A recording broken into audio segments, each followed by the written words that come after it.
রসের সুইট শুধু আসছে আর একটাও আসেনি, সবগুলো আগে। এইটা শুধু আজকে আসছে আর বাকিগুলো একটাও আজকে আসেনি।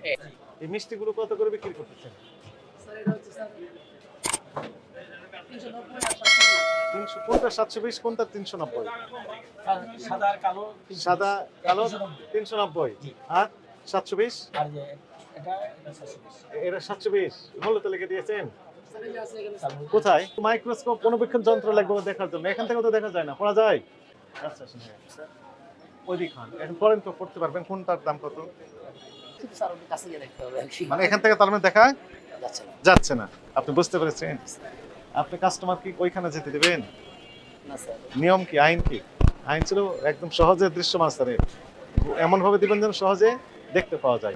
এই কেকগুলো, তারপরে এটার নাম কি বলেন, পরোটা, কতদিন আগে? তারপরে যে আইটেমগুলো আপনি বিক্রি করেন, বার্গার, স্যান্ডউইচ, হ্যাঁ, রোল, এই যে বিভিন্ন রকমের কেক আছে, এই সবগুলো আইটেম কতদিন আগের? সত্য কথা বলবেন।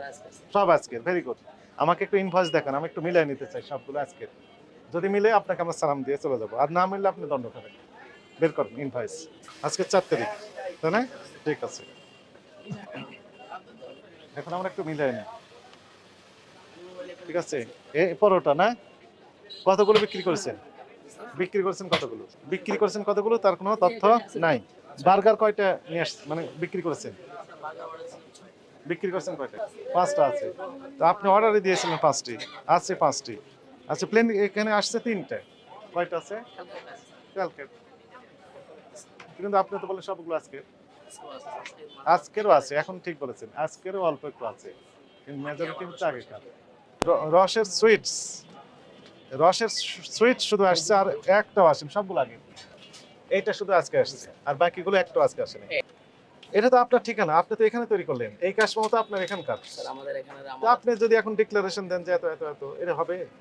যেখান থেকে পাঠাবে সেইখানে ডিক্লারেশন দিবে যে কি পরিমাণ কোনটা পাঠালো, তাই না?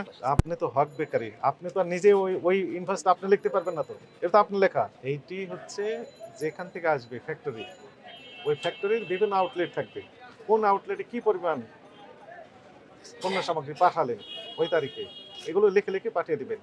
এবং ওই আউটলেটের যিনি ম্যানেজার থাকবেন, ওনারা কি করুন, রিসিভ করবেন, ওরা একটা প্রাপ্তি শিকার দিয়ে দিবেন আর একটা ওনার কাছে রাখবেন, এই তো।